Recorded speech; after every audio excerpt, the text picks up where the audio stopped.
I'd like to call this January 5th council work session to order.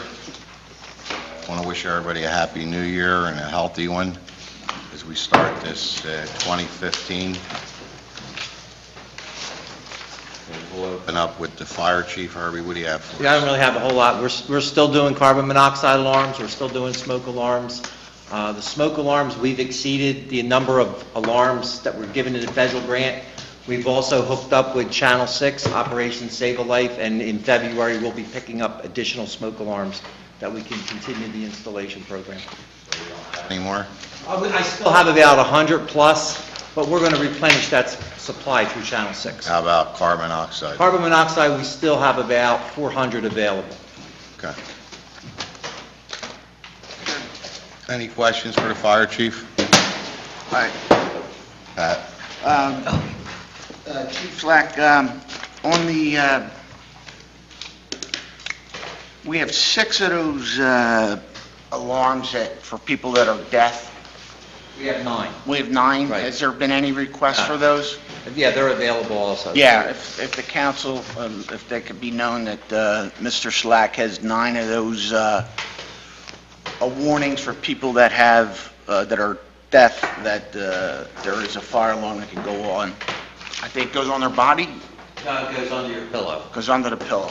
So there's 9 of those available, so. Yeah, if you have any constituents in your area that you know have a severe hearing problem, they're available for those people.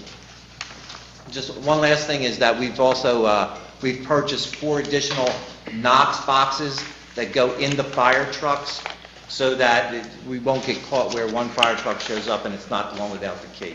So we'll be having those installed. Okay. And also, Chief, I'd like to thank you for your fire company, 51, with doing probably 2/3 of the amount of fire alarms, correct? Yes. So, thank you very much. Okay, before I get to the police chief, I just want to announce that we had an executive session. Started at 6:30 and ended around when we started 5 after 7 to discuss personnel issues. Arnie? I don't know much either, except I went up to Doylestown. I was able to pick up our new radios. The car radios will be not operable until probably the switchover, maybe midsummer. That's the latest we heard. The portable radios will be handing out in the very near future. Anybody have any questions for the chief?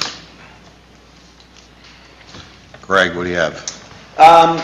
It's one thing, but it's something that I would really like to stress. I got an email from a constituent that I think was just kind of the final straw, if you will, and that is that someone coming down Ratcliffe Street was in an accident. I guess it could have been for the chief, but I think it's a broader thing.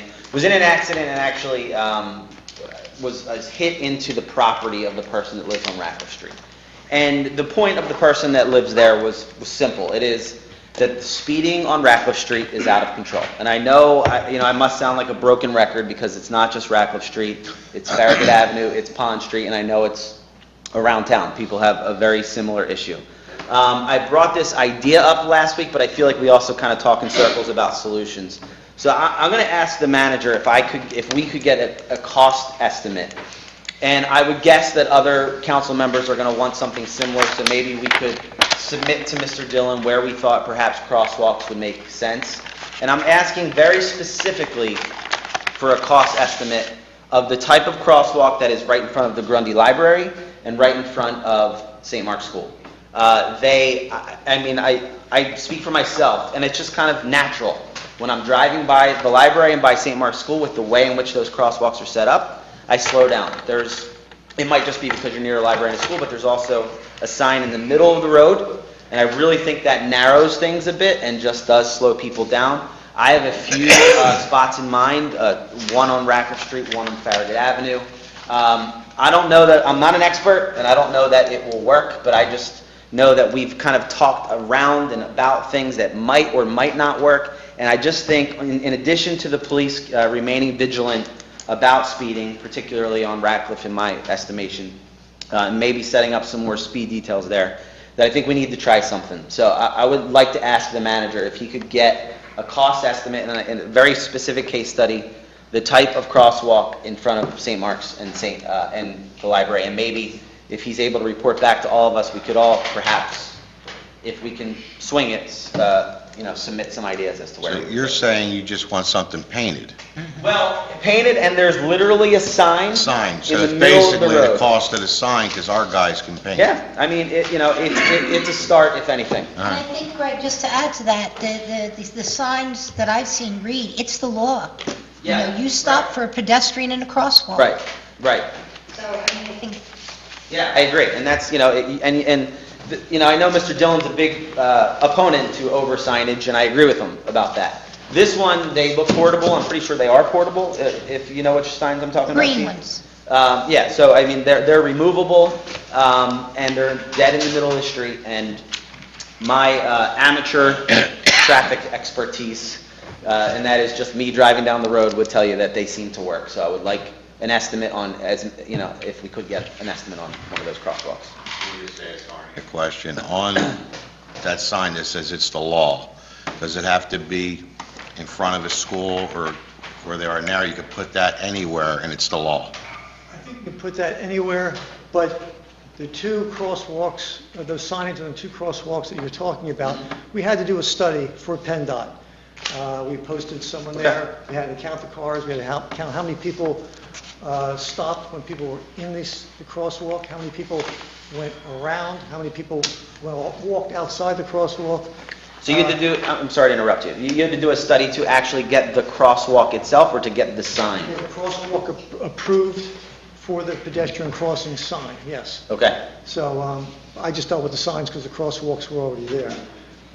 So anytime there's a crosswalk, you have to get a PennDOT approval? No, No, I think because Radcliffe is owned by the state. Okay. So if, let's say I wanted one, for the lack of on Franklin Street, could I put a crosswalk on Franklin Street without anything more than permission from the council?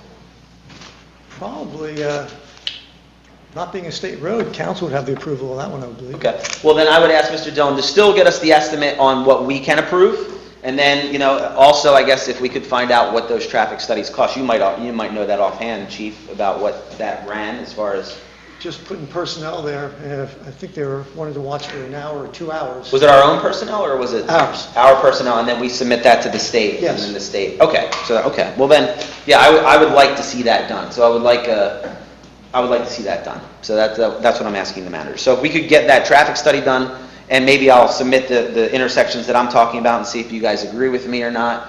And then also just on the ones, as Robin pointed out, that we can approve, whether it be Farragut Avenue, Beaver Street, wherever you guys are looking. If we could get a cost estimate on that, I'd appreciate it. That's all I have. Tony?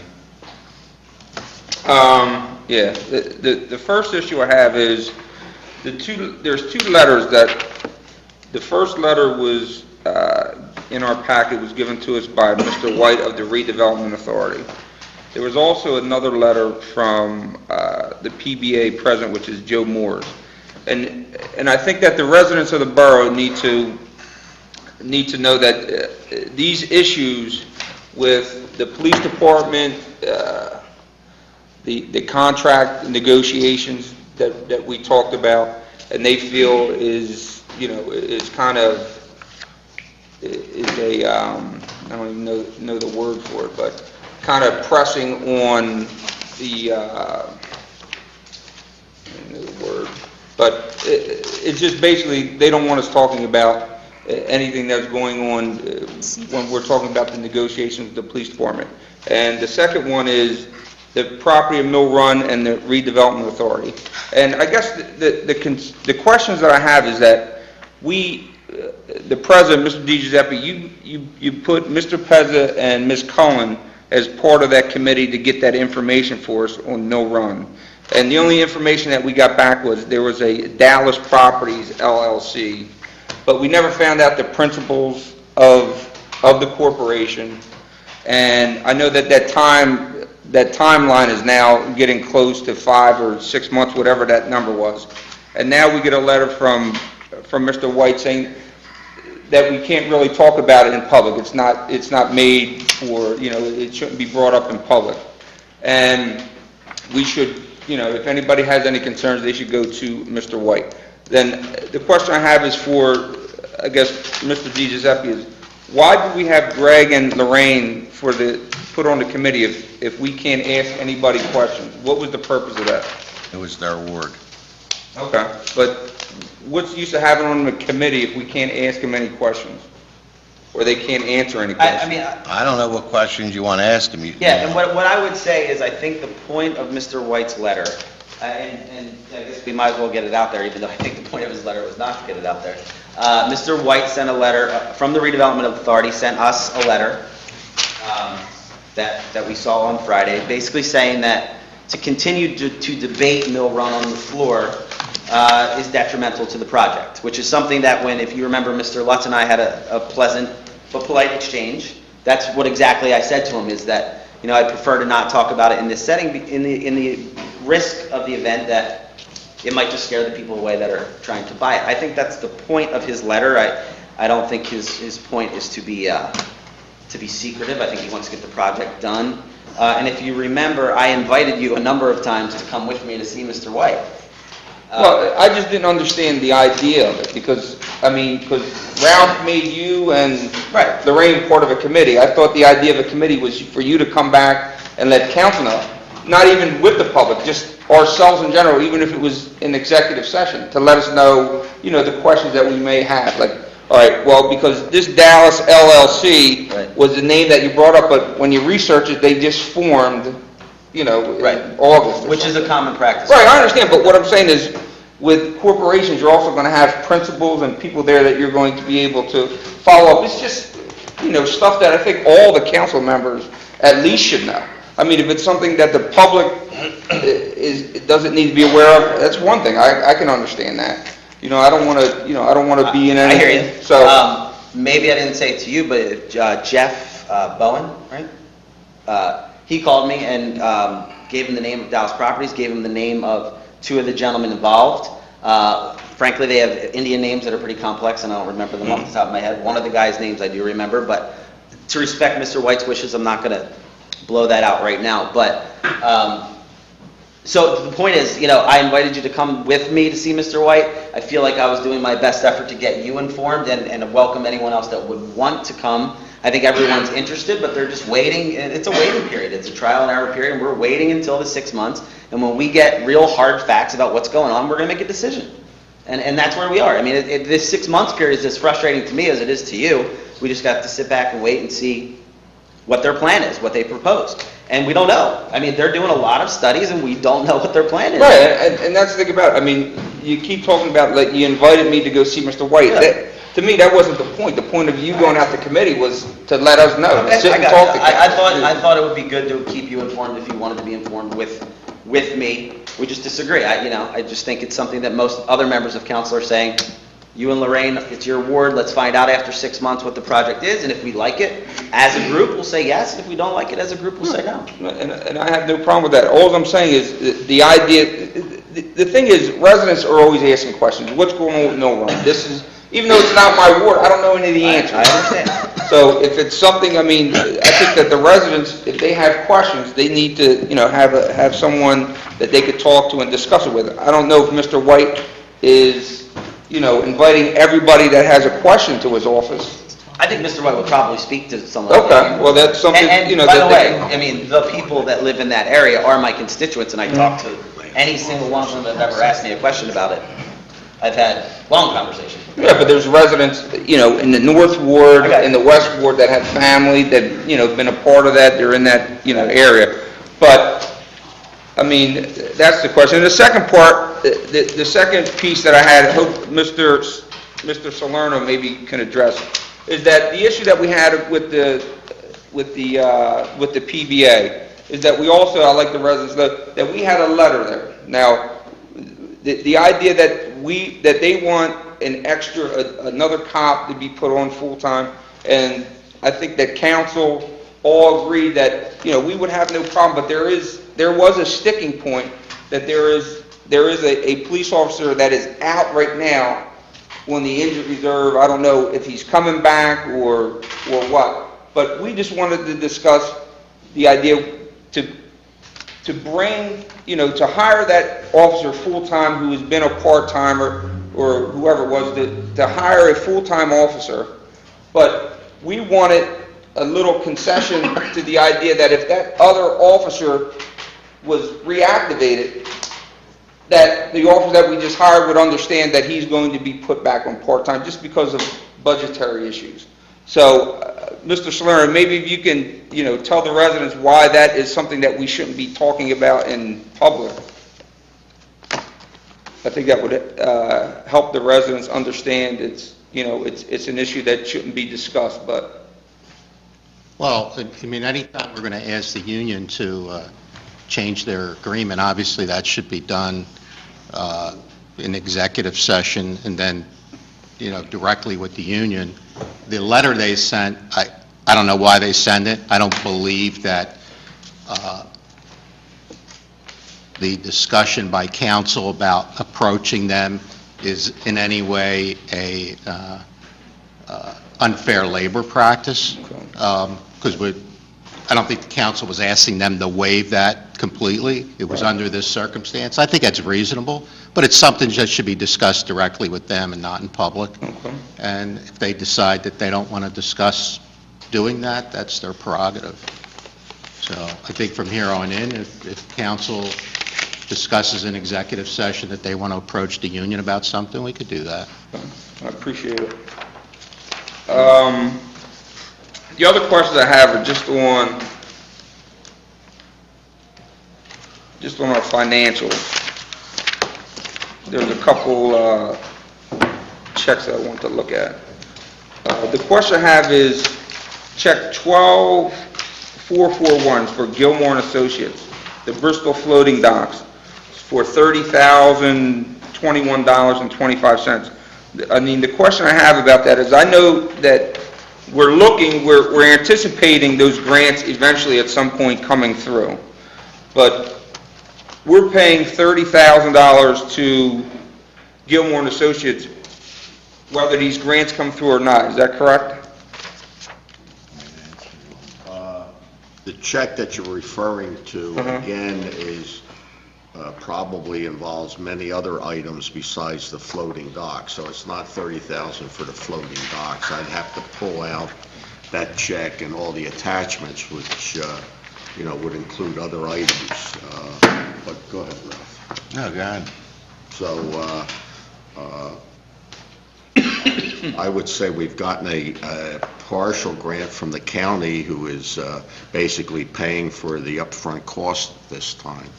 So the amount of the funds actually received from the county is greater than all the expenditures associated with the expenses to date. And the main engineering firm is Hudson Engineers. Okay. And so, That's the point I wanted to make. We're not using taxpayers' money. We're using the money we got from the county. Gotcha. That was my next question. And then on line number 12455, Commonwealth of Pennsylvania, 2007 Penn's work bond. What is that for the sewer? what was the number? It was 12455.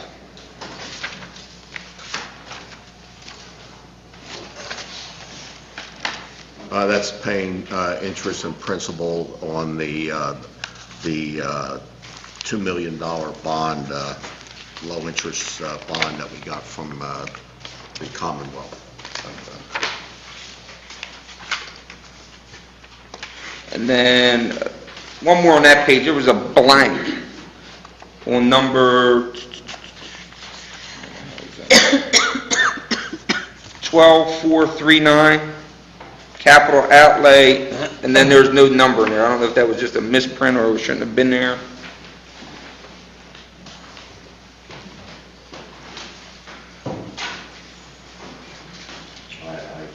I'd have to check. Okay.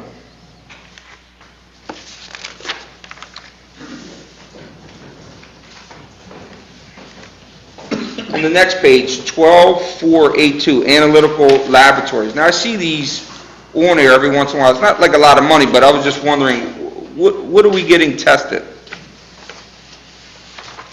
That has to do with the sewer plant. We have to do weekly, monthly, daily testing. Gotcha.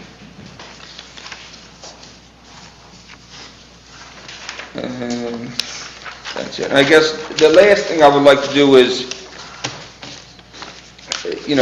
moving forward again with the budget for next year, is I would like to put on the agenda for Monday to discuss putting bids out again for the solicitor and for the architect and, the engineering firm, to put those out to bids, and then hopefully we could get somebody as capable as Mr. Salerno and Gilmore Associates, and see if we could, come out a little bit cheaper for the taxpayer 2015. So I would like to put that on the agenda for Monday's meeting. Anything else? No, that's it. Dave? Yeah, over on Fourth Avenue, I'd like to thank the borough workers and Mr. Dillon. He didn't want to thank you. We really appreciate the job you did for him over there, especially Mr. Bittenbender. And also like to thank the mayor and the chief. The parking problem on Garden Street got a little bit bad with people taking the trains and leaving their cars, and when the residents would say, hey, you can't leave your car there for a couple of days, these train riders were getting ignorant with the residents, and the mayor and chief got a little aggressive with that, and I appreciate that.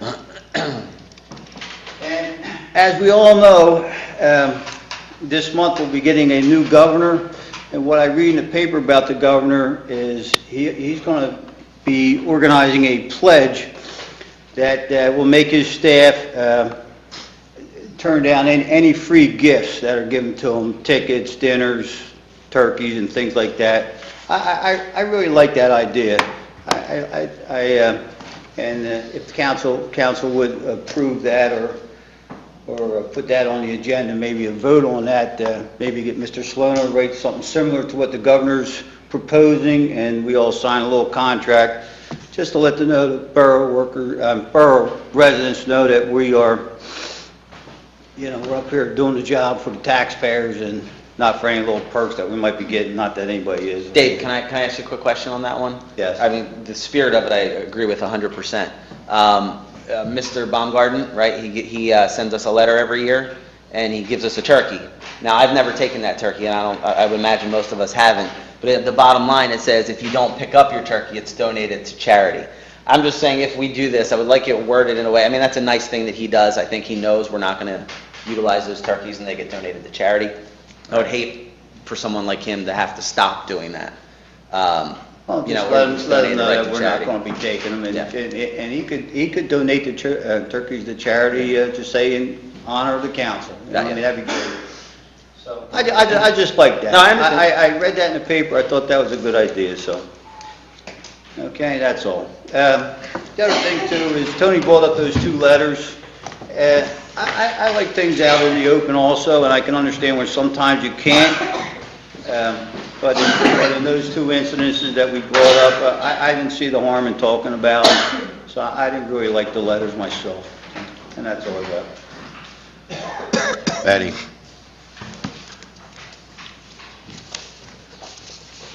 Oh, I'm sorry, one more thing.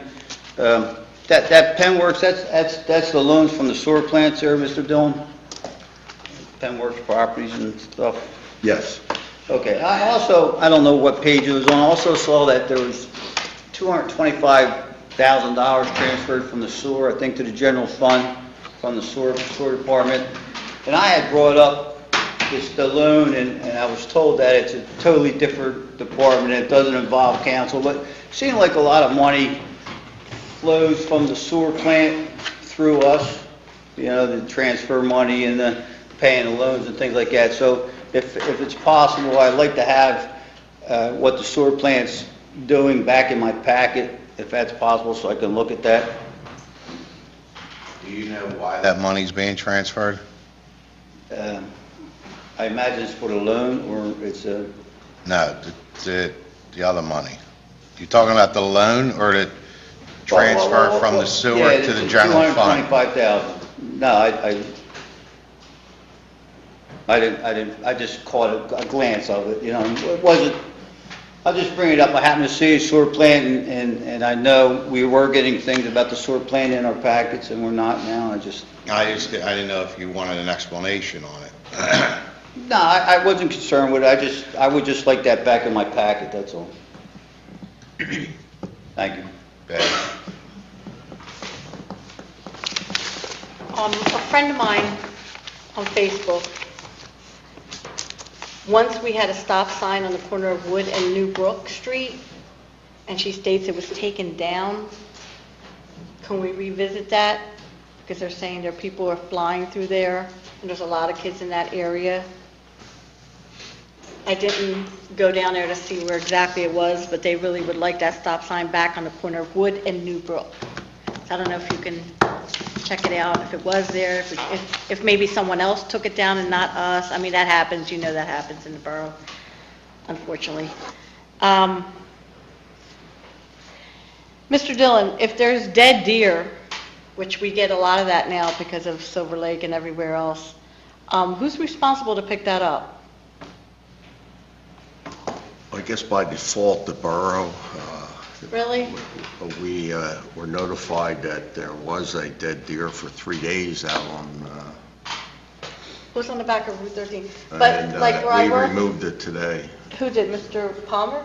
the Public Works Department, with a All right, backhoe. yeah, I didn't know who was responsible, because where I work at the hospital, we get them, but they tell us we have to call some conservative center or something, and it stays out there for days too, so. That's probably the township or the Yeah. state or something. So I didn't know, when I saw the Well, email today. we took care of that one today. Okay. Once we heard about it, so. Okay. And, that's it. I don't really have too much. Happy New Year to everybody, hopefully. Robin? I don't have much in terms of the West Ward, but I'd like to put on the agenda, hired a full-time officer for next week's meeting, and if you'd like to have a discussion about it, we can do it now. Anybody want to talk about it? I mean, I guess I'm the I mean, we obvious did vote choice to if hire a there- full-time police officer a couple months ago. September, I have the minutes. Have it? in the Okay, meeting, yeah. so, I mean, it would only be right to put it on the agenda and then vote. As I stated in the newspaper with the police, I am 100% in support of this police department and the job that they do. And when Officer Morse came to us requesting help, I certainly know that, I think the spirit of pretty much everyone in here was, we want to give them help. And when we put it on the agenda to vote for it, when we voted for it that night, I'm pretty sure that the spirit of that vote was that we would revisit it. You know, it was kind of, when it was put on the agenda, it was something that we discussed, and basically the question I think a number of us asked is, if we vote for this tonight, does that mean that we're hiring a police officer, or does that mean that we'll basically revisit this? So, in that, you know, so to Betty's point that we voted to hire a police officer, I think anyone that was here that night would realize that the spirit of that vote was, let's discuss this again. And, you know, as I said in the newspaper, I want to give the police as much help as they possibly can, and if it's a public safety issue, without a doubt, we need to give the police help.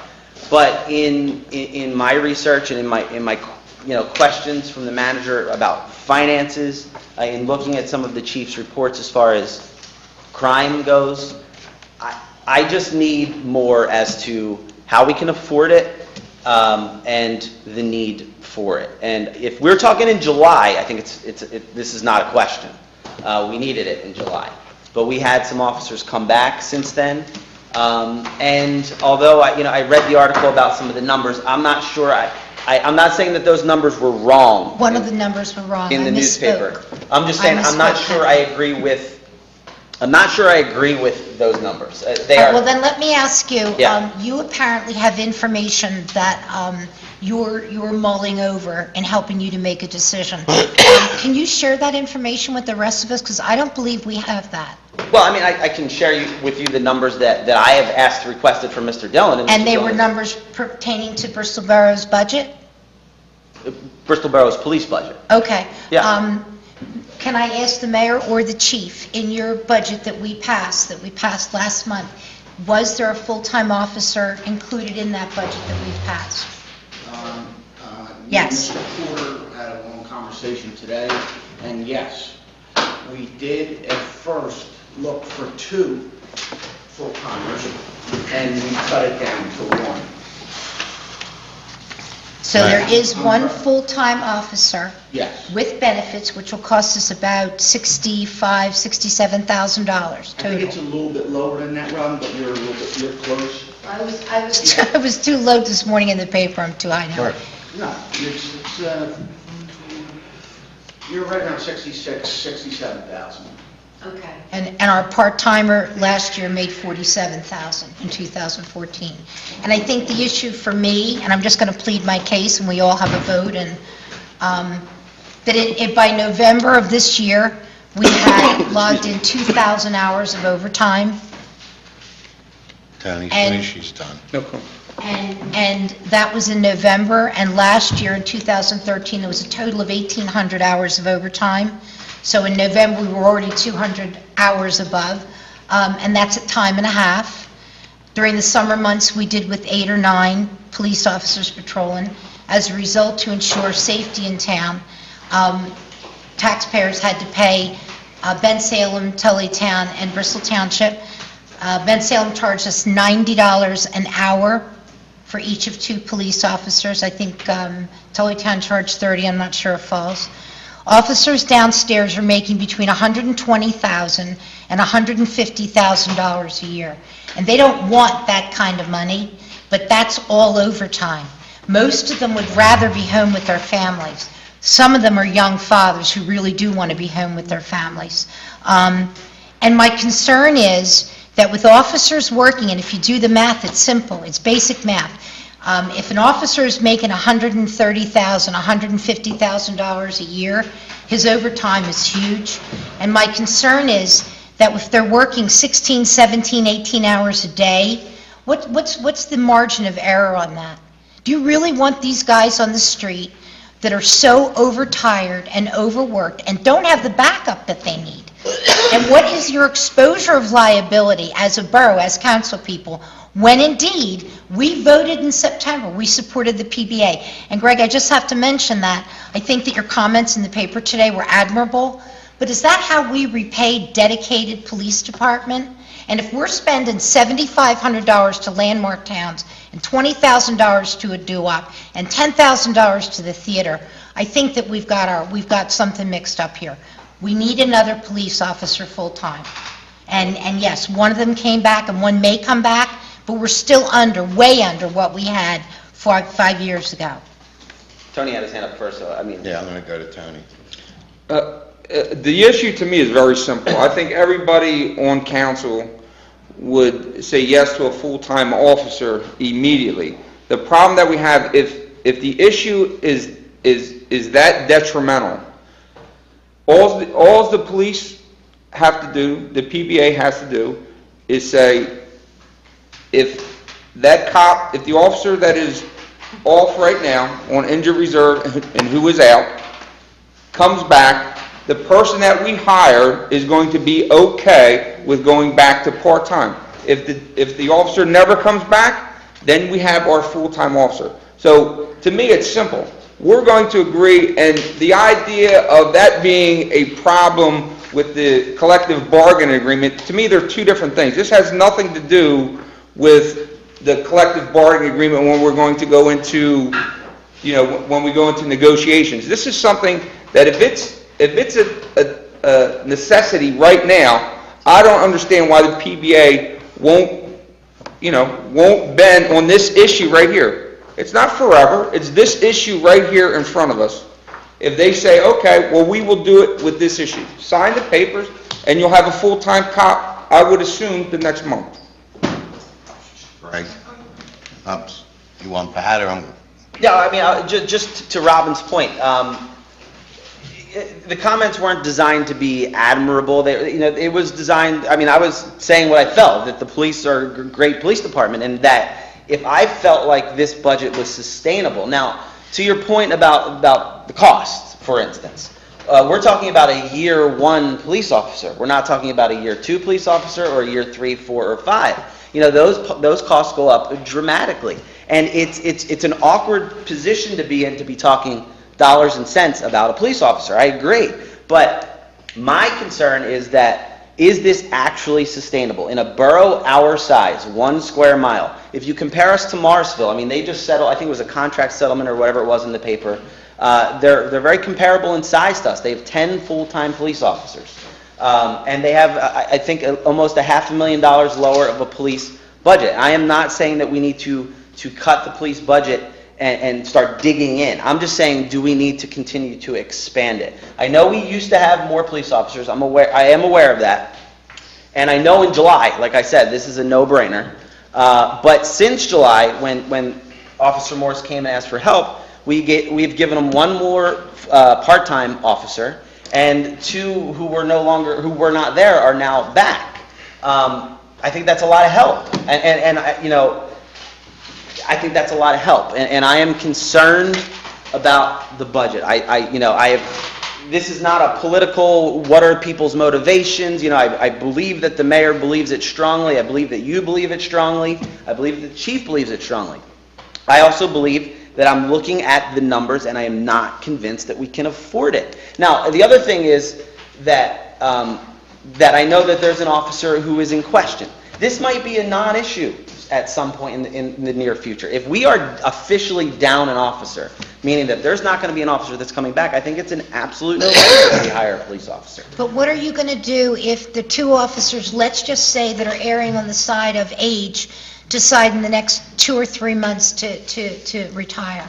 And are we going to develop a department and see it through based on what could happen contractually in 2 or 3 years? If you're saying that an officer retires in the next 2 months, then I think we should hire another police officer. So you don't want to go ahead and be proactive now and do what the I would love PBA to has be. come, and we said, each one of us said, oh, we'd do it tonight if we could, Joe. Right. We'd do it tonight if we had an eligibility list. And I went to bat and I got the eligibility list. Right. Just like this council instructed me to do. Right. And when push comes to shove, and if the mayor's got it in the budget, I don't even know, this to me is a no-brainer. It's in the budget. I've always been told in my 11 years, the budget's a guide. And it's in the budget, and we approved that budget. We adopted that budget. So what's the problem? Now, my last comment is that if I were the mayor and I were the chief, we absolutely had that conversation. You are 100% correct that it's said that it was in the budget.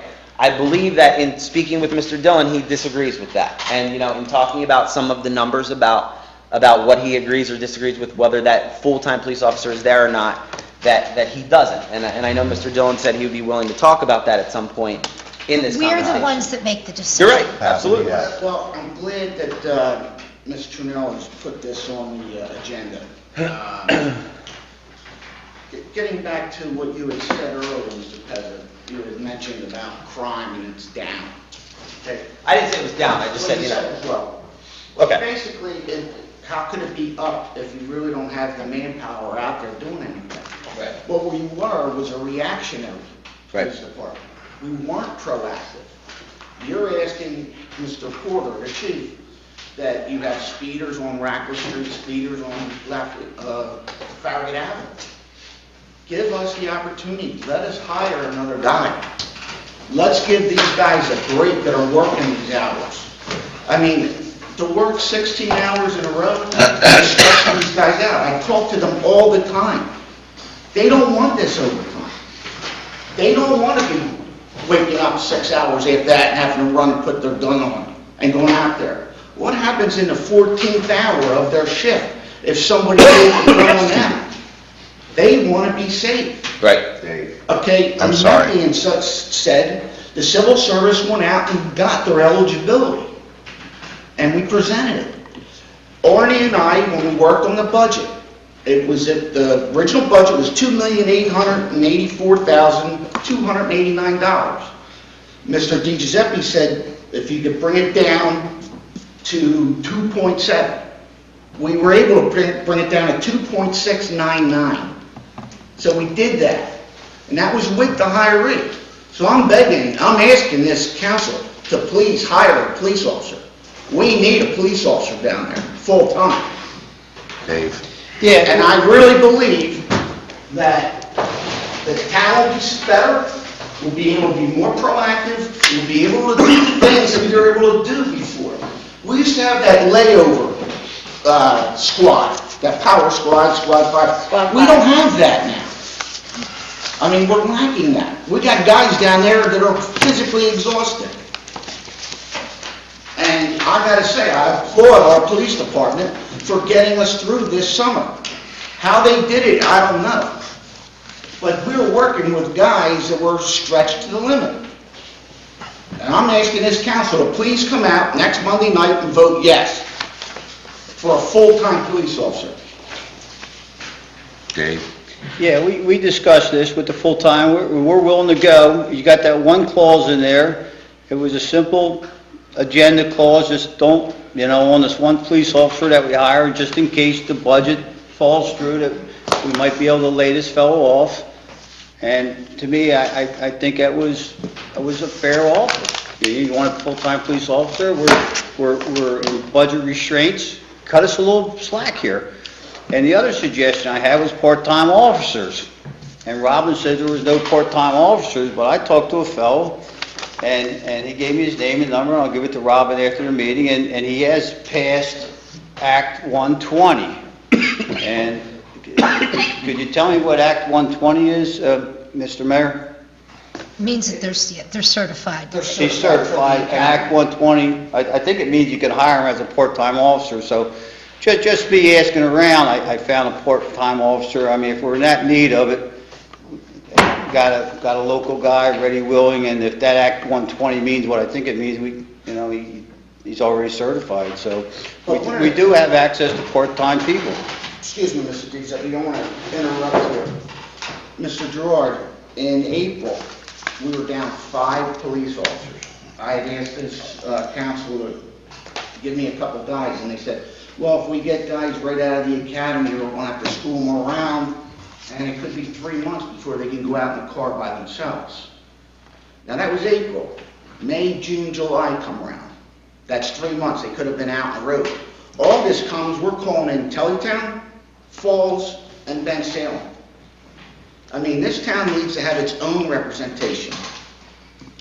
Yeah, I suggested the part-timers go out with the bicycle patrol and get the lay of the land, but... And I'd like to see this all resolved. I mean, we need to just go ahead and put it on the agenda, vote on it Monday night. And I don't want to wait till April, which last April I brought it up, and everybody said we were fine. And we got through the summer, but we all know April, May, and June, it gets a little hot in the town and things start happening. All the cars getting broken into, all the people getting robbed. I mean, it happens everywhere. But we are here to represent our town, and it's very important to stick up for our town and give them what they deserve. And that's more police. And also, one thing on that note too, is it's impossible to compare Bristol Borough to Morrisville. The dynamics are totally different. Well, I mean, I disagree with that point, to be honest with you. Because they have a lot of outside help coming in from Lower Makefield. Okay, I mean, They have a lot of people. Let me, wait a minute, guys. Let's give everybody an opportunity. Sure. We're back to Tony. And I'll go back to you and Pat. Yeah, Mr. Mayor, the concern that I have, if it's that critical, right, that we need police out there, what is the problem with taking that layoff clause and move it to the side, just for this case? It's not going to affect any of the other officers down the road. With this case just now, if we're in dire needs of a full-time officer and part-timers cannot replace that, why can't we just say, all right, we will do that for you? Mr. Devine, I cannot talk about that. It's not my, it's not in my corner because I'm not in the PBA. That's a union issue. Right, it's a union issue, but what I'm saying is, but it's something that we have to decide as council members, that you and Robin want us to vote on, but you're not understanding. It's not just our job is to protect the people, both physically and economically. Right. So, to me, the suggestion I have is doing both. It's giving us a cop, and it's giving us security that we're not going to hire somebody else that we're going to have on the books forever. It does both. So I don't know why it has to be one or the other. I'm willing to say right now, we will hire full-time officers if that's what you want. But you have to be fair with us and the residents of the town, because we got to protect the taxpayers' pocketbooks and their wallets. That would have to be an issue you'd have to bring up with the PBA. We're bringing it up now because it's on the floor, and we're talking about it. This is the issue that I'm dealing with as a council member, that Mr. Gerard is, that Mr. Pez is, that Mr. DiGiuseppe is. These are all things that we're going to have, they don't understand.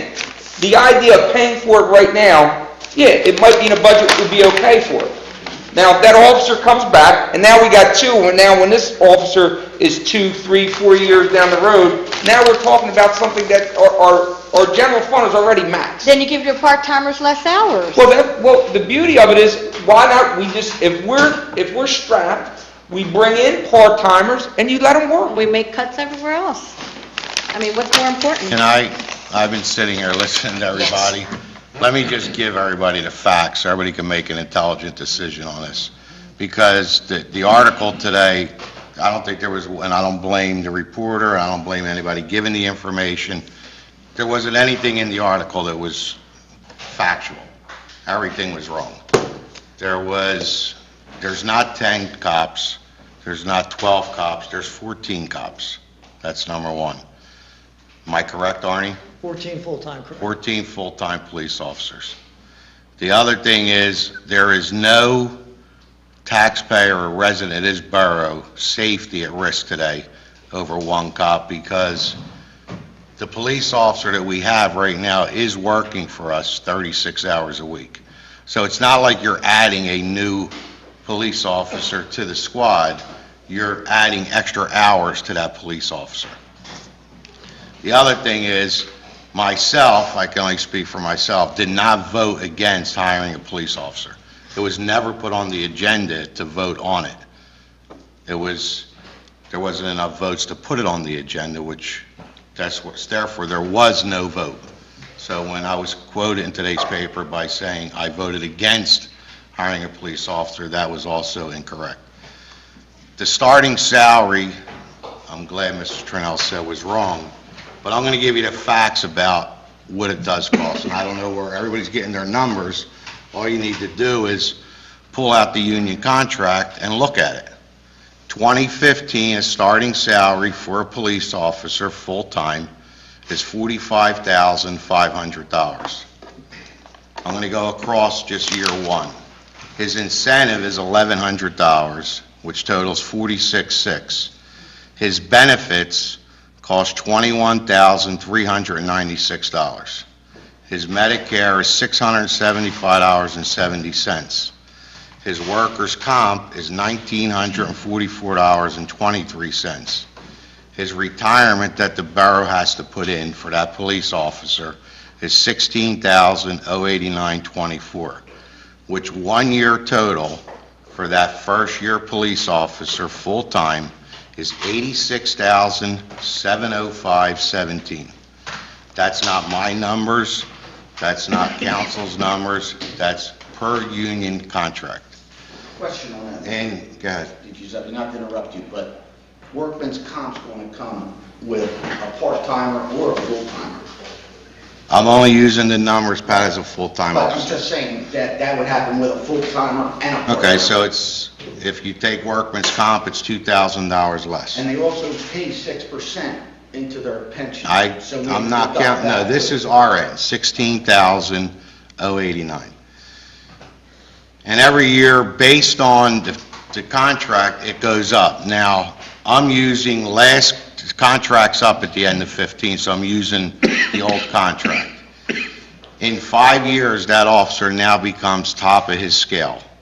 The cost to the borough taxpayers is $143,036.10 per officer that's hired. Now, everybody knows that myself has been a proponent of hiring police. We took a police department, including this council, most of you sitting here, from 8 men to 18 men. We strengthened this department. We believed in full-time officers, which I still do. And in my heart, I know that if I use my heart, I would hire a police officer next week. But I wouldn't be doing the right thing to the taxpayers of this town by putting them in jeopardy of not being able to make this payroll. And I said to the mayor and the chief when we were doing the budget, you need to cut the budget by $231,000. Actually, I thought the number was 222,485. Or whatever the number was, you cut it by 185, that's counting not putting a police car in and other things. If we were in danger today of needing a police officer or 2 or 3, I would vote tomorrow. I think the Civil Service did an outstanding job. They got us a list. The list is good. If something happens tomorrow, we have the flexibility to hire somebody.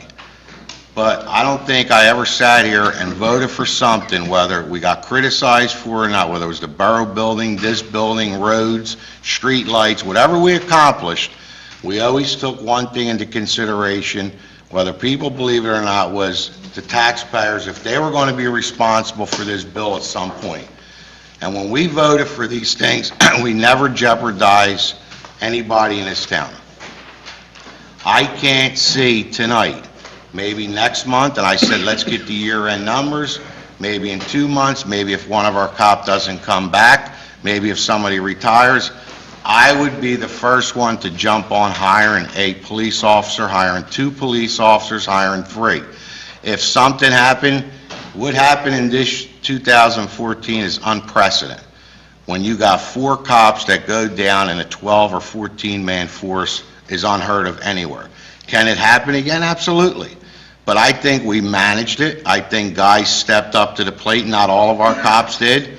I think certain guys did, and I thank them for sacrificing the time they spent away from their family and all. But there's a lot of times we put hours in too that we don't want to put in because our jobs are running late and we have to do what we have to do. That's the profession we choose. So, and I know this has caused a lot of hard feelings, and there's probably never going to be the way it ever was again.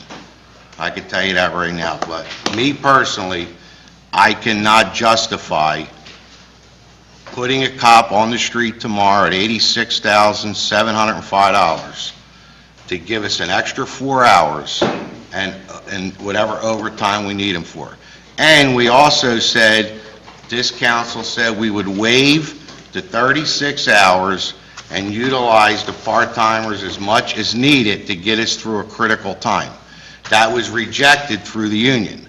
The union said, no, we're not going to allow them to work more than 36 hours. So it wasn't us that said, we're in a crisis, you can't use the part-timers for 40, 50, 60 hours a week. It was the PBA that said they didn't want to use them, not this council.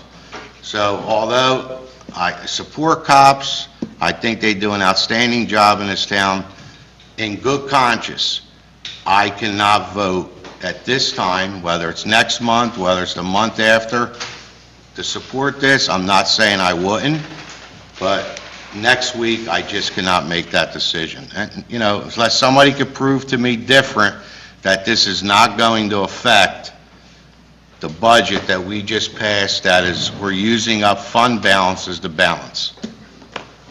I'm going to go to public participation when we're done. I just want to ask, because I'm not as good, obviously, at the numbers as And I could talk about overtime if you want to. If you wanted me to get, I know you brought that up, but just let me just give you an idea. Overtime, you're never going to eliminate by a police officer. From 2011 to 13, and we don't have this year's number, we're between high 80s the low 80s. This 13 was $93,000 in overtime. This year is probably going to exceed which we ever spent because of all the cops that we had to pay overtime to that helped us out. And Ben Salem, I think we used one time, Chief, because of their bill. We used Teletown most of the time, so once we got shocked with that, we never used them again. But they did step up and they did what we, when we had nothing, I got on the phone and I called Ben Salem, I called Teletown, I called everybody. And they did step up to work with us. They could have said no, but they did send their guys here, and I don't think anybody overcharged us. So, Well, when I looked at the budget said $103,500 for overtime. I guess my theory is... we'll probably exceed that number by a lot. Probably, because by the end of November, we were already 200 hours over what we were for all of last year. And I guess my thought is, with overtime at time and a half, if you took the police officers downstairs and they don't want this overtime, as you stated, many of them don't come in. There's a couple of them. There's an issue that the mayor and the chief need to manage the department when you're in a crisis. I agree. Everybody's on call and everybody's on standby to come in. That's the decision that we can't make as a council. And when a police officer works 7 at night to 7 in the morning, and another police officer calls in at 5 a.m. to say, "I'm not coming in," and that officer has to stay until 1 o'clock on the street, there have been times just recently when I know that we were this far away from having nobody on the street. So I guess my theory is, and I don't know when the mayor and the chief budget for a police officer, and I'd rather not look into the next couple of years, because to be quite honest with you, we haven't raised taxes, and kudos to us, but we did talk about perhaps an earned income tax, and we did talk about a head tax, so that's a possibility. Right. Not that, and it's gonna grind some people, one person in particular out there. We do have $24 million in the bank, and I believe that when the PBA comes to us, I think they've been fair with us. I think we've been fair to them, and we've talked about that. We gave them a state-of-the-art department. We negotiated good contracts. We've done a good job by them, and they've done a good job by us. But I think when they came to us and said, "We are desperate for another police officer," I don't think that should have been as problematic maybe as it ended up being. And I agree with I you, think this it is a was political handled- issue that has put terrible, terrible strain on people. And it's a shame, all around. But, some people feel strongly, and that's okay. It's okay for me to feel strongly about this and to fight for what I believe to be right. For me, it's not everybody's truth, but it's my truth. And if I could interject, Robin, I commend you for feeling as passionately about it, and I think you've done a great job in laying out your point. One point that I would have, and I think the mayor's done a strong job as well. I don't particularly agree with you guys, but it's my thought respectfully to the chief, if you feel as if we need this, I would expect for a decision of this magnitude that there be a presentation, that there be, here's our schedule, here's where we're struggling, here's where we need to plug people, here's where we can't plug people. I wouldn't expect that from you. I don't think that's your job. I don't think that's your role. I would expect, and would ask, in the future, if this continues, because I know Ralph's saying maybe even in a month or 2 months or 3, when we really look at, the situation for a few police officers about, I guess, basically health. I want to see that. I want to know, here's why we need this police officer. And frankly, I have not seen that. Here's the problem, Arnie. Is the town safe? The town's safe, but the officers are working a ton of hours. I understand that. It's putting a stress and a strain on them. I understand that, but I think that what the taxpayers need to know is our town safe or it's not safe? It is safe. Okay, But that's the first question. Question number 2 is, one officer is not going to change the dynamics of this entire town. Let's face it, he's already here. It's not like we're bringing an officer in to add to what we already have. We already have him here. And that means you're taking a part-timer probably to a full-timer, and you're back to one part-timer. I'm not saying I'm against hiring a police officer. If I sat here and hired 10 of them with this council, I can't justify tomorrow or next week, hiring a police officer, if it was a safety issue, I don't care if we got to go rob banks to pay for the police officer. Well, I don't care, we got to raise taxes, and I think the taxpayers all would agree that our town isn't safe, we need to do this. What about Were we in a crisis? What about the safety of Absolutely. the officers that are protecting this town, though? Why don't you order your officers in instead of one guy always working all the overtime and killing himself? You have an obligation as the chief of police and as the mayor of Bristol to say to them cops downstairs, you're on call. We're in a crisis, we're in an emergency situation, you're on call, you need to come in. It's not fair that the same guys come in every day and put their families aside for everything. They should come up here and be commended. The guys that don't want to work are the guys that you should be saying, you know what, the party's over. I'm the chief of police, I'm the mayor of Bristol, everybody's on call until we straighten this out. But that never happened downstairs.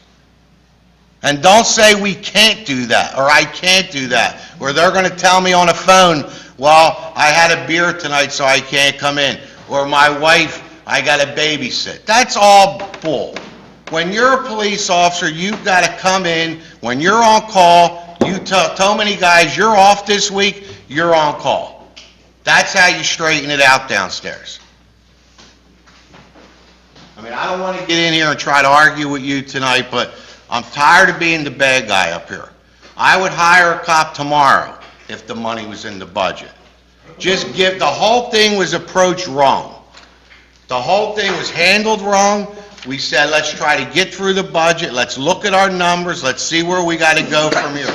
What number did we have to get to? Well, I'm asking you asked me to get down to 2.7, I got us below there.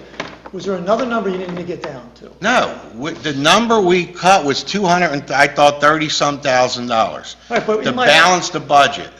In my It was budget, I had one officer. 2.8 million, I think, that, I mean, I don't have it in front of me. I have your paper The here. actual number was $2,884,289. You said to Arnie and myself to bring it down to 2.7. We chopped 185,101. There's not much more that we can cut. I understand We got it that. down to that. And I thought- 2.69 million. So we did that with the police officer in the budget.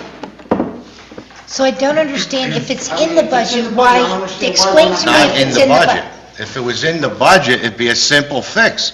But why does he keep I telling don't me it's in the understand. Well, budget? maybe they don't understand the budget. I mean, think about what everybody's saying. It's not in the budget. To come in with the budget, you need to cut 200 and some $1,000. You cut 185, and by cutting 185, this is your paper. 35,000 of it is capital outlay for a car. What happens if we need a car next year? We don't buy it? What's that cop gonna do, ride his bike through town for the whole year? Didn't they just buy a We car? bought it this year. Well, and what is your recommendation? To buy a car every year? The manager's recommendation? Councilman Lutz sat here and said, don't buy a car. We totaled 3 of them in 1 year. That's why we haven't bought one in the last 3 years. We had a... So we got 3 years and 3 cars that are 2010s. Correct. What's gonna happen when they gotta buy cars? You have to continue your fleet updated. If not, we're gonna fall back to the old ways of the way the previous manager did business here, and we're gonna be stuck with nothing. Everything's just gonna collapse and fall apart. How about the 2 secretaries we still didn't replace upstairs? Since Maria left, retired, and Bridget came downstairs, and Maria Yezi used to work part-time up here, that we're working upstairs with 1 new secretary and a sewer girl trying to run the whole borough. What happened to them 2 girls? Nobody's sitting here saying, why don't we replace them tomorrow? The reason we're not replacing them because we don't have the money. If we still had the police officers that we had, don't forget, when this council decided to hire cops, we had a plan. We took a 2.5-year package that they reached top of their scale and went to 7 years. That allowed this council to hire police officers knowing that the older guys were going to retire and the younger guys were going to come up. We never jeopardized the borough taxpayers by making them decisions. And we did. We have Lebo retired, Lutzy retired, Dorenzo retired, and we lost an officer due to another issue. So we lost 4 officers right there. And another one went wherever he went. But the new guys, it's like a teacher. The top of the scale leaves, the new teacher comes in at a new rate. That was our plan. It worked perfect. When we started Squad 5, who was the councilman sitting out on Buckley Street, Chestnut Street, and all them other streets at night? I was out there. I was there. You know the thanks I got? I got nothing. So don't tell me about what's going on here.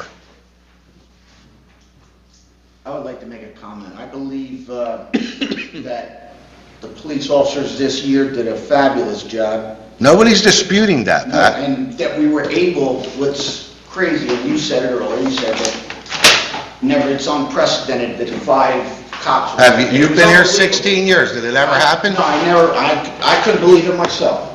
But at the same time, I really want to get that Squad 5 back. I believe it's a very effective, We didn't even talk about Squad 5 during the budget. No. To add, to give us that extra bump between the 7 to 3, however Arnie had it planned. So, listen, everybody's got different views. I don't want to make this is not a political- It's not different views. It's not that we have a different view. We're all here to hire a cop and do what's right. Right. The money isn't here. We barely balanced the budget. We're taxed to the limit. It's not that there was any bad decisions made. Every year, things go up. Health insurance goes up, salaries go up, electric bills, everything goes up every year. There's no magic wand here.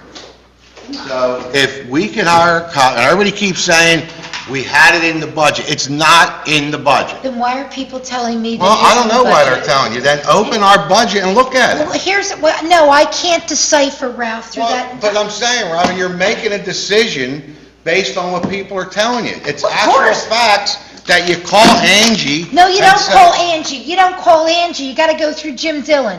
You Well, don't call I Angie. called the manager today and said, I want to know the salaries. I don't get, I'm not being critical, but I mean, good for you. I have difficulty with that. I have difficulty with that. Everybody should get their questions answered. It's pull out the contract.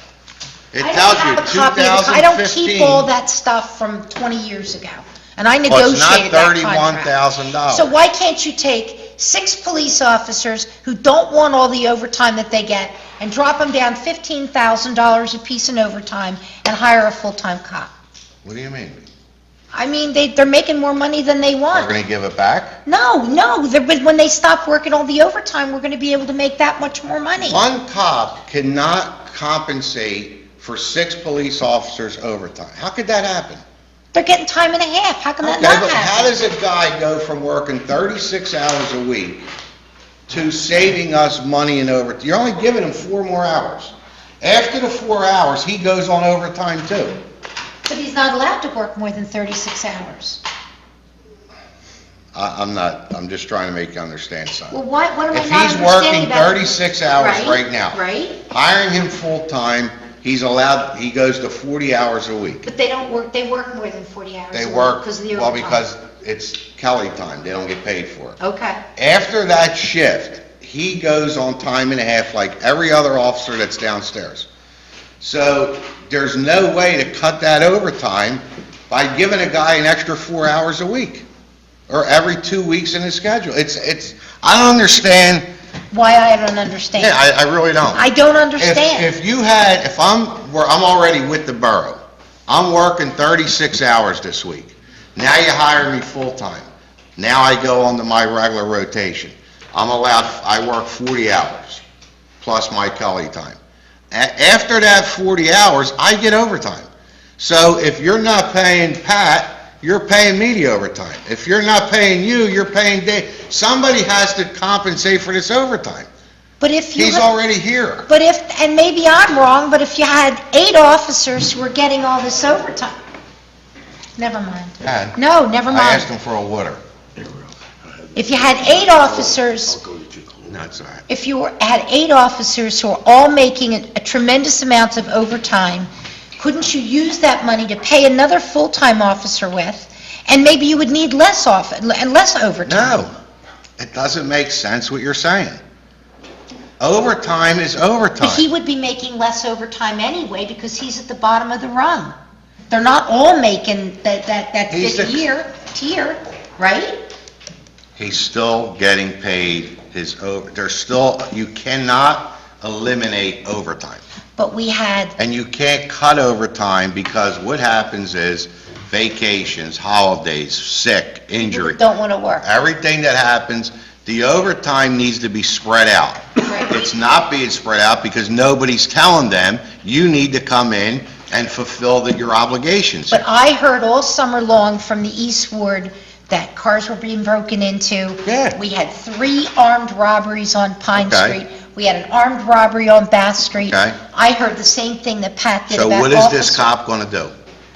He's going to get an extra 4 hours a week. It's more than that. It's What more than is that. it? If you were a cop who had worked for a borough for 7 years as a part-timer. There's a cop and down hung there in that worked there- for 9 years that hung in there, and he's now an acting sergeant, and he's a great cop.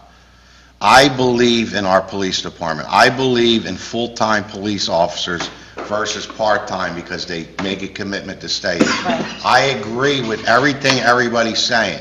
I cannot, in good conscience, vote to hire somebody knowing we don't have the money to pay them. But if I had known next- it in good conscience, No, but you honestly, did Ralph. your job, and you did your job If I right. had You known in prepared a list September- for us. But if I knew in September, when we voted as 6-1 to 1 to hire a full-time officer, I did that with a But commitment. did we say we're hiring him in December? But Did we? I wasn't, but when I passed the budget with everybody else, had I known... You didn't listen, Robin.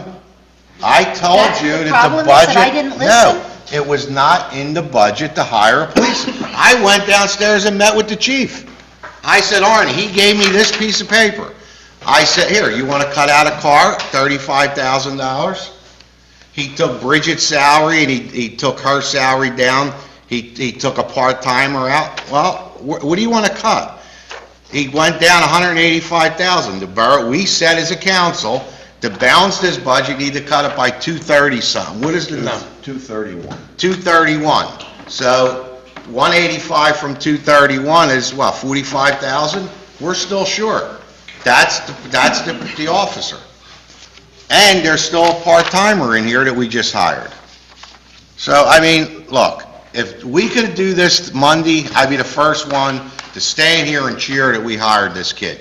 He's a great cop, he's dedicated to the borough, I know everybody what's going on.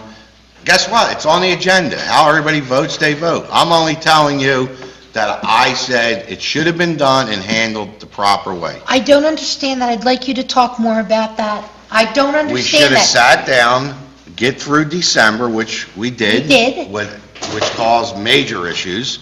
Now we're in January, we still don't have the year-end numbers. I asked Angie, she's not gonna have them at least until February. She's got to get bills in. See where we're at with that. And who knows? I mean, we still got a cop that may come back, may not come back. I don't know what's gonna happen with that cop. Mr. Giuseppe, I had also taught Mr. Dillon today, and I asked him about the final year-end numbers. Why, can I direct this at Mr. Dillon, please? I asked too, why we don't have them? Why does it take till Because you February? get all your bills in January for December. I mean, you don't get, even your personal bills at home, you're getting now for what you paid for in December. Okay. I'm going to the public, just let me finish. Does anybody have anything else? Because I think what we should do is, Monday night should be more of a formality on any agenda item moving forward this year. We should discuss it here instead of Monday night. We should be voting in and out of these meetings, instead everybody want to sit here and talk about this and and this isn't about a cop, it's about any agenda item. Let's try to work it out tonight and at least get to a point where you can make your decision next week. So, I can go to the public right now, is that okay? Anybody on this side of the room would like to talk on anything? Go to the podium and state your name. Excuse me. Joanne Suppressi. I have 2 questions I'd like to ask. Address, please. Trenton Avenue. The first question's for Mr. Pezza. You got to direct your questions to me. I'm sorry. Oh, I'm sorry. Okay. In the beginning of Last year, Mr. Pezza suggested that there would be a review, a possibility of review and maybe revisions of the police's policies and procedures. And I was just wondering if there's anything done about that, if there's any progress in that area? Do you want to answer that question? Sure. I mean, I think it's something in this year I would like to revisit with Mr. Sabatini. I think it's an important thing just to clarify policies and procedures. I think it would be a good step. Last year, it didn't really take off, though. Okay, all right, thank you. And the second, Real quick, Chief, excuse me, Mr. Tuesday. Chief, how far are we along with that policy and procedures? Pretty good? Okay, thank you. Sorry. okay, and the second question is similar, but when Mayor Sabatini was running for mayor, he said that when elected, he would put in place operational and hiring procedures for the police station, and since there's all this talk of new hires, I was hoping that you followed through on those, on that promise. So I'm just asking if you have actually done that, because to me, that's very important that Yeah, you well, have. You have two elements here. You have civil service, Robin, Joe Saxon, and Chet DeMarcus, correct? Yes. Yeah, so you have civil service, and they come up with the list, and me and the chief will go through that list and go through the rating list, so. Okay. That's usually, Mr. Pressy, how that comes to us. It goes through civil service, and civil service did do a good job, worked hard, and they gave us a list of 4 gentlemen, I believe it was 4. Okay. And then the chief gave me the list, and we went over and talked about it, so. Have you implemented like new hiring procedures since you've been in New mayor? hiring procedures? Yeah, have you revised anything, changed anything since you became mayor? Not basically, no. Okay, all right, do you plan to? What's that? Do you plan to, or? Well, I'd have to make sure that I'm doing the right thing Okay. with the civil The service. question she wants to know is, did you put any new policies in with the police Oh, department? policies? Yes. Policies, hiring Yes, policies there- especially, yeah, and other Yeah, policies? there's been some policies put in. Okay, Those things I can't even talk about. I understand. So, I yes, understand. there's been policies from the first month I was in that the chief gets, and he gives it to all the officers. Okay, awesome. Okay, thank you so much. Anybody else on this side of the room?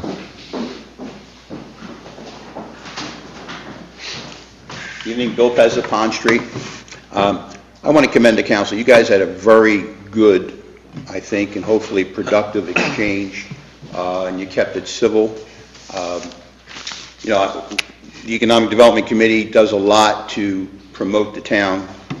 None of that will work unless we have safe streets, unless we have people secure in their homes. So it's extremely important. The topic is very important, and I think everyone purported themselves well.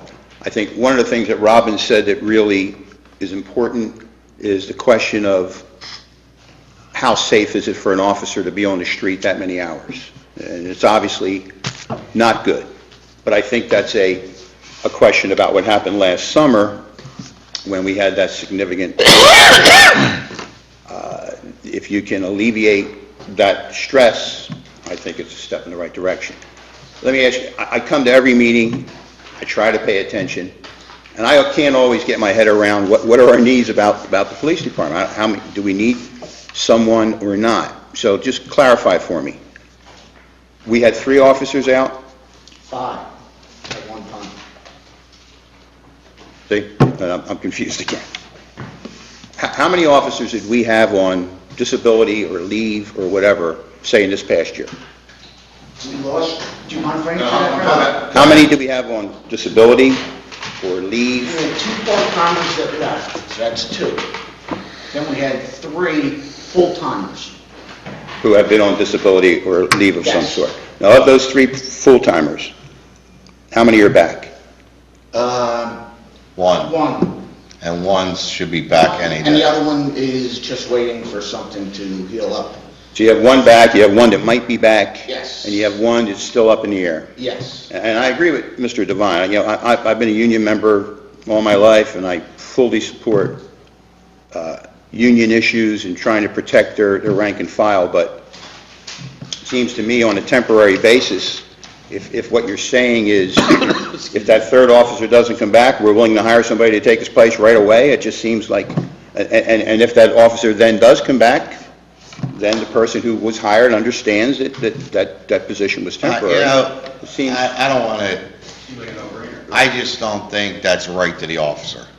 I don't think it's right to him and his family that we hire this officer, It's humiliating. and he comes in, and somebody comes back, and you say, you know what, thanks for your time, we don't need you anymore. Well, I understand, but if he I knows that, understand. Medical benefits. if he knows that, I if he know knows that. that going What I'm saying in, is, I think we need to figure a way as a council how to make this work. If we really need this cop, I've been asking him since over a year now to tell us how the schedule works. Should we be on the 8-hour shift or a 12-hour shift? How many officers do we need? Give us there's nothing that's been presented to this council in over a year to justify how many cops we should have. I have no idea. And if we get involved, then we're overstepping our bounds as far as a council saying, well, let's have a meeting with the chief and the mayor. Maybe that's what it's going to come down to, is that we need to call a meeting and understand what is the best schedule for this borough, whether it's the 8 to 12, how many cops do we need per shift, what happened to the middle, all these questions that we've been asking, or I've been asking for the last year or more, has not been answered. So I don't just sit here and just knee-jerk reaction saying, we're going to hire a cop tomorrow because we need him. Doesn't make sense to me. If we need the cop, we'll do what we have to do to hire him. And I think everybody sitting here will do that. But just to say, let's add a cop to give him 4 more hours and everything that goes with it, isn't fair to the taxpayers. And like I said, I never voted, and I don't think anybody ever voted intentionally to do anything that would jeopardize the taxpayers. This isn't the right move today. It can be next month, it can be in 3 months, it can be I don't know. But I know one thing, that if we need a police officer, somebody should sit down and explain to us what's going on. You have a mayor and a chief, like Greg said, put something up saying, this is our schedule. These are the man hours we're using. These are the shifts we're running. These are the patrols we want. We don't need to know details as far as who's working narcotics, who's doing speed traps and all. Just give us an idea of what's going on, so we could sit here and make an intelligent decision. It's not been presented in 5 years to this council, anything about downstairs. well, I think you guys and the general public need information, and it just seems like it's, I don't know, it seems like a bad dream that we talk about it month after month after month, and we don't always have, I'm not sure how anyone watching tonight can still have a handle on, is it in the budget, is it not in the budget, or It's whatever. not in the budget. No, I understand, you're saying it's If not. anybody wants to sit down, I'll share, the budgets are here. Well, then it's not in the budget. It's not in the budget. Excuse me. If somebody can prove to me it's in the budget, I'll vote yes Monday night. But we were told it was in the budget. Okay. Okay, and that's what I'm saying, there's a lot of confusion. There And is. I think everyone came at this with their heart in the right place. Exactly. And I hope that you work it out. I don't think there's any urgency, given the fact that you have one back, that you just hired a part-timer, and you have another one that might come back. Maybe in 2 or 3 months, you visit it again and see what it looks like. But that's not what I normally We'll do talk. it in the traditional way. Pardon me? We'll do it in the traditional way. But, you want to provide the best police protection possible at the lowest possible cost for the taxpayers, and I think you're all trying to do that. On 2 other fluffier items, one, you may have noticed that the Landmark Towns Wayfinder signs have been installed, one in front of the Bristol Theater that Raising the Bar paid for half of, and Landmark Towns got us a grant for the other half. The other was installed in front of the Grundy Library, paid for by Grundy and by Landmark Towns. They're pretty nice, and they form the anchors of our cultural corridor. We also have a visitor center partnership with the library. We've created the brochures that I gave you, so things are falling into place with that, and we're happy to report that.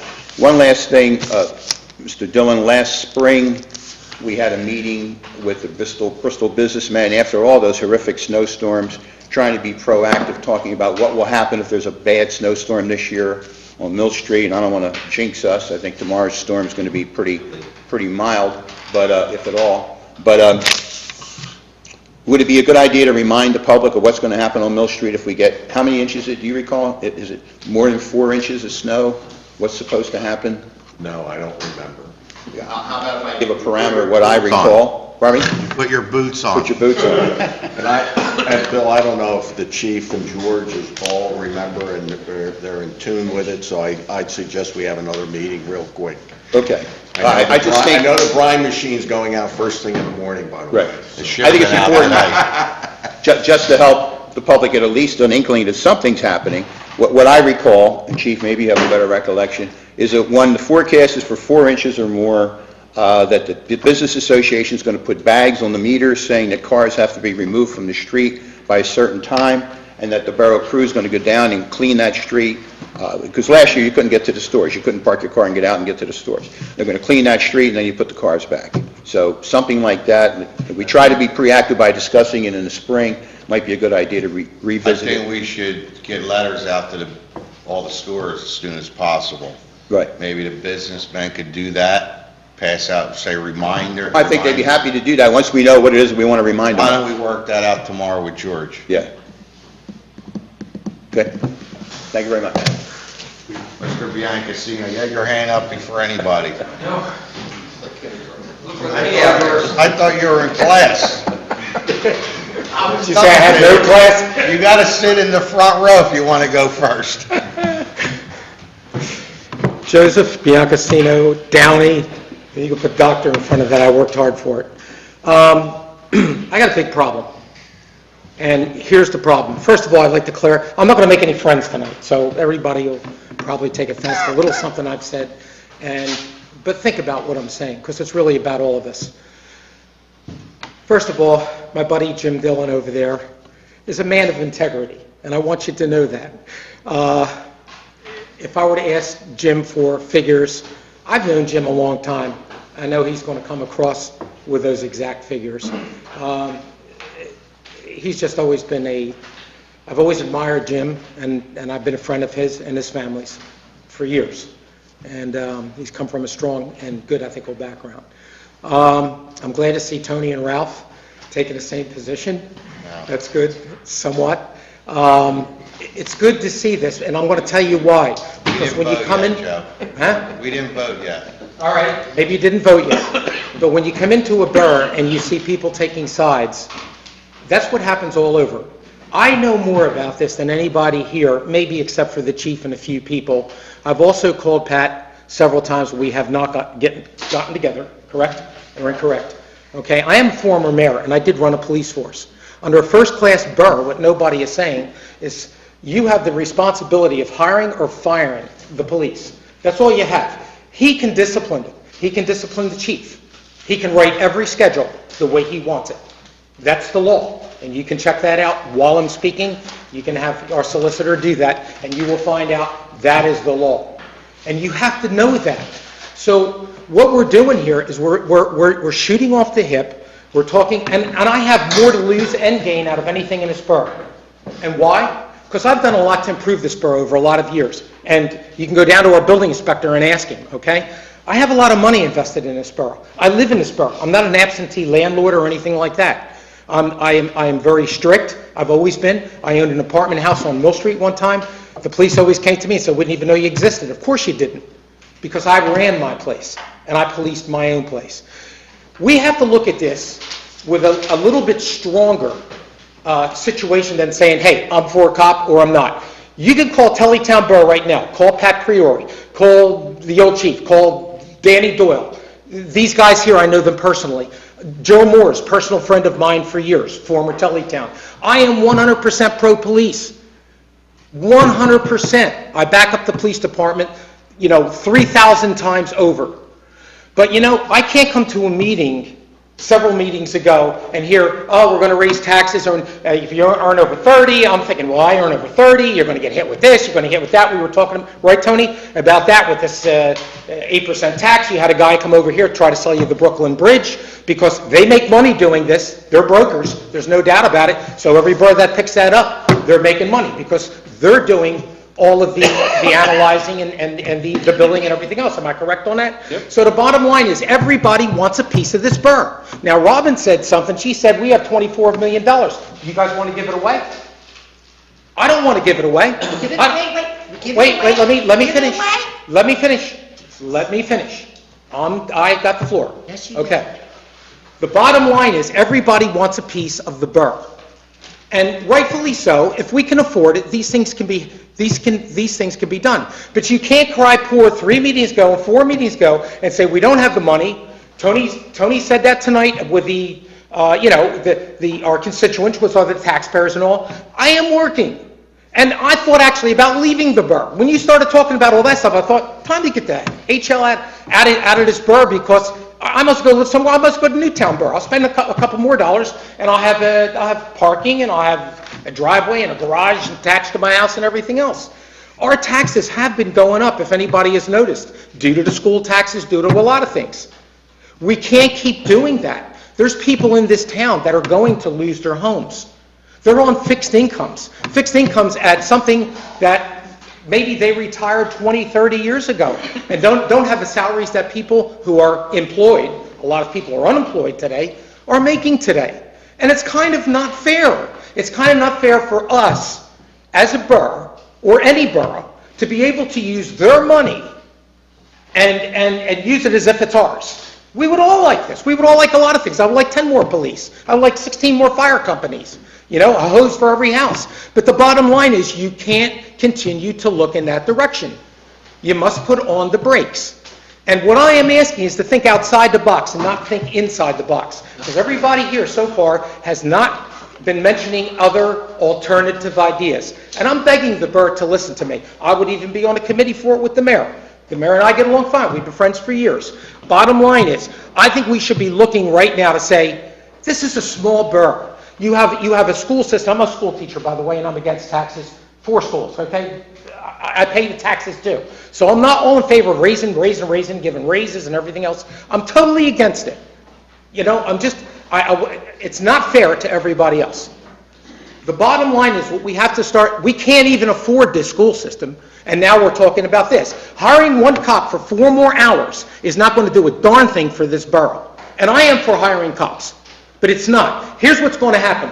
You write it down right now, seal the envelope, pull it out in 3 years. Salaries are going to go up. You're going to have 1 more policeman, so that means when they're sick, you're going to need 1 more part-timer, and the bill's going to constantly go up. That's no way to look at things. What I would be looking at right now, and I made a call before I came here, I'm going to be really honest. I saw this in a paper and I was hot. I didn't want to be at this meeting. So I called Mayor Cuccinello from Teletown. I said, Dave, would you be opposed to having some dialogue of regionalizing, maybe putting 2 towns together? Financially, they're pretty well off. We're here at Bristol Borough. Right now we're solvent, and we want to keep that way. If I were a policeman, as if I am a school teacher, and somebody said, hey, Joe, we're going to put Bristol Borough School District with Pennsbury. Hell, I'd like that idea. Now I have more support, more taxpayer base. That ensures me possibly a job. I think it's actually a stronger situation. There's strength in numbers. I think we have to start looking outside the box and say, let's research some of this before we make that decision. And I'm not saying not to make that decision. Ultimately, maybe that will be the best decision. I personally don't think so at this particular point, because I think we're avoiding a lot that should come before it, to be fair to the taxpayers. And that's where I'm coming from. And so I'm begging the borough right now, put a lot of this stuff on hold. Why are you pressuring each other to say, we need this now, we need this now, we need this now? If you only have 1 policeman working part-time hours, I think something's wrong with that. Somebody asked me to stay. I live at school. I don't get paid to stay after school. That's where I just came from right now. Everybody else left at 3. I'm still late because I'm a band director. I teach music. I don't have a choice. I don't like getting paid extra to be there. Maybe Nishami is, but I'm not, all right? So do you understand what I'm trying to say? It's for the good of the cause. And I thank God I have a job. So I'm willing to do that. I'll go any extra mile that I can. Because when I leave there, and I drive home, and I drive through Trenton, and I drive through all these boroughs, I see a lot of people that are unemployed. And my heart goes out to them. I don't know how they can do it. So I'm thankful for what I have. And I think we should save what the borough has and the people have to help them. So I'm asking, before you make decisions like this, to please have a little bit more research. It's not just that I need this, the budget, that. As far as I'm concerned, the budget's been accurate. I've been here for how many meetings? You've gone over that thing 1,000 times, and the bottom line is, you're chopping away and figuring out how to get rid of 200,000. We were down to 170 the last time I came, and then I've been pretty busy and I haven't been able to come. But the bottom line is, you can't be talking this way here and then saying, okay, then we'll spend it over here. You're in direct confrontation with your own ideas. It just doesn't make any sense. It's hypocritical. So what I am asking right now is that you table this, not for a week. Table it. There's plenty of people here in the borough that I know personally. They're all intelligent people. They're wise. Anybody would glad to be on a committee to research this to its furthest extent. Because I live in this borough, and I'm willing to give up my time some way and somehow too. And I think you should start researching those ideas. I really, really do. And if there's an opportunity that we can do something and gain from it, and lower our tax base, and still have a strong police force, or any other force, whether it be support help or anything else, I think we should welcome it. I really, really do. These are not time. The gas prices are low now. Don't be fooled.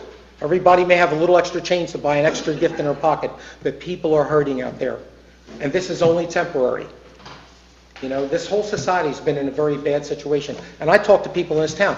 I stopped at Walmart before I came here because I wanted to get ice.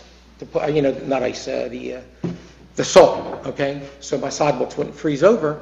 And, I was talking to a lady. I said, hey, did you hear about, she goes, they're going to hire again? We were just talking about having, and she's all upset. I left her upset. And I said, why don't you go to the meeting? She didn't come to the meeting. But the bottom line is, I'm trying to say this, we need not to make these decisions, because we have a feeling. That's no way to make a decision. The decision has to be well-researched. And I'm not condemning anybody here. I have all my respect. Robin, you've given years of your time. Tony, you give a lot of time. I mean, you haven't been here as long as Robin, that's for sure. And Billy's son and all you guys. I mean, I'm sorry to put you that way, Fred. Yeah, I couldn't get the first name. All right. You know what? Your family alone has given years to this borough. There's nobody in this room that doesn't merit a voice or has an ill intention in their heart. I don't believe that. I really don't. I believe everyone has a good intention. What I'm saying is, let's change the good intention to a wise intention. And that's the way I would like to go. And I hope I haven't offended anybody. I love all you guys. You do a great job. I actually wouldn't want your job. So the bottom line is, we can do this together. We have a town filled with people that are probably willing to help in some way. But I think it needs a lot more research. And I am pro-police. I just want you to know that.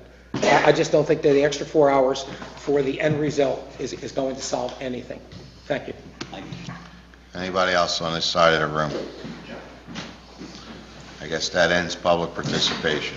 All right, I just have a couple things on my thing. First of all, I'm requesting in the next 30 to 45 days that I get a full report, me personally, council wants it, the entire council, on why we need it, whether we hire Monday or not. Why do we need a cop? How many police officers are needed downstairs to run an effective, efficient police department, full-time and part-time? I also want to know if we should be using the 8-hour schedule, the 4-2, or the 12-hour shift. What's the benefit of each shift? Whether it's, and how many men do you think should be put on a shift? And does the middle shift work the way we had it? I'd like to get a full report from the mayor and the chief within 30 to 45 days, so this council knows where we're going, not only for this officer, for the future of the borough. What is the maximum number of police officers? Because in our contract, I think there's a minimum manpower of 12, is it? Or 13? A minimum manpower of 13. We're already at 14. Am I correct? So we're over the minimum manpower. I just want it for my own use if everybody wants to use it, but I'm requesting that. If you don't give it to me, I guess there's nothing I can do about it, but I think it'll help the entire council move forward with what we need to do. And if you have any questions about what you need, you can call me anytime so we can continue this dialogue on what we need. Mr. President, you said you'd like to have something more than 30 to 45 days. If it's, I mean, I can't force neither one of you to do it, but I think I've been asking for this for, it's going on 5 years now. The other thing I want to look into, Arnie, either you, the mayor, or the manager, is cop cameras put on the police officer with all the stuff that's going on throughout the country. I think it's being... We've already we've looked at that before, and we found that there was, you know what, we'll talk about that. I just, what I want to do is get a cost, whether we're going to do it or not is another issue. There's a whole legal issue involved with this, which I don't know yet. All I'm looking for is some kind of cost on it. The other thing is, I like to ask the manager, and I know it's not my ward, but across the street here where they cross the kids for after school and before school, right out here, there's dirt that goes from the sidewalk to the walking path, and kids are walking through in mud. A couple parents stopped me. I don't think it's going to cost the borough that much money to put in a sidewalk from the curb back to the walking path. If anybody's against that, I think the manager should be able to authorize that with our guys to get it done, or get it done inexpensive to get, especially with the snow. At least you could shovel an area and have the kids, if we can get it done now. If we can't, as soon as the weather breaks.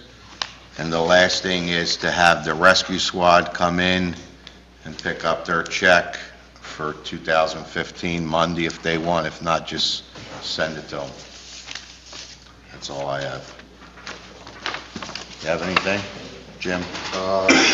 Just what's on the agenda, you know, the proposal to retain Howe Associates for a 3-year agreement to collect recycling data for the 904 grant recycling applications.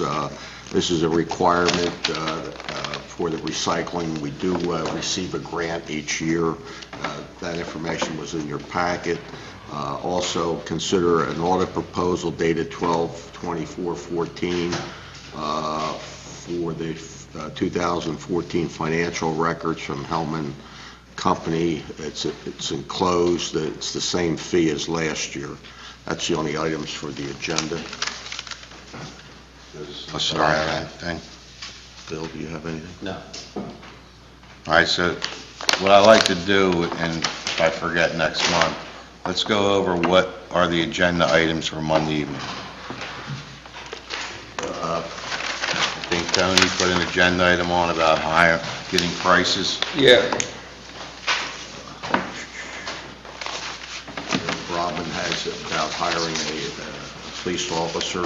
And Tony, so right now there's 2 items. Dave had one too. Yeah, Dave had one, about taking, I don't even know what it is. just make a pledge not to take any gifts or tickets or things like that, just like the governor's going to do with his staff. I thought it was a good The idea. solicitor's supposed to draw something up first. So he's going to draw it up? Vote on that? Yeah, don't you look into You it? want him to draw something up first, or because you can't vote on something you don't know what you're Yeah, voting.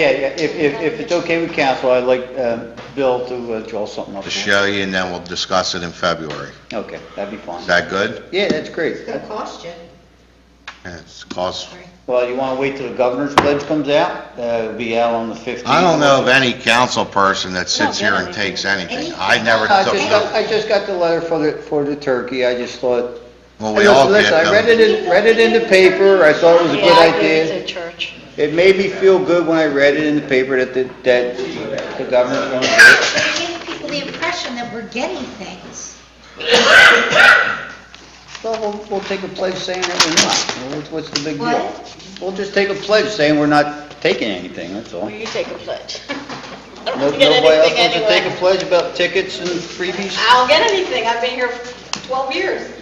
I never got any tickets, I'd be happy to buy some off somebody. I've never gotten anything like that. All right, well, why is the governor of Pennsylvania doing it? Well, Well, he probably gets away with it, we entities, do. talking about all legislative. I've never gotten anything. You guys don't want to do it? I thought it was a good idea. We'll put it on the agenda, we'll vote. No, come on now, relax with that. Can we get a motion to adjourn? I just want to make one quick point. I got an email from Josh Kessler from Amtrak, and they're going to be starting to work on the Pine Street Bridge next Monday, Where? the Pine Street Okay. Railroad Bridge. So any of the residents of Pine Street are listening in. There's already been a few temporary no parking signs put up, so please give them the courtesy, if you can, to move out of that underneath the bridge area so they can work on that. That's all I have. Are they going to finish the ceiling on Spruce Street? I don't know, they've moved out of there. I mean, the whole point of doing the thing I thought was total restoration. You see the marks on the columns that came Yeah. down from the top? Terrible looking. Yeah. Pat, what do you got? Just 2 minutes after everybody leaves, I'll give you an update then. I think we're very... Huh? You have something? Who just said they wanted to say something? No, I Okay, can I get a motion to adjourn? Motion to adjourn. Second.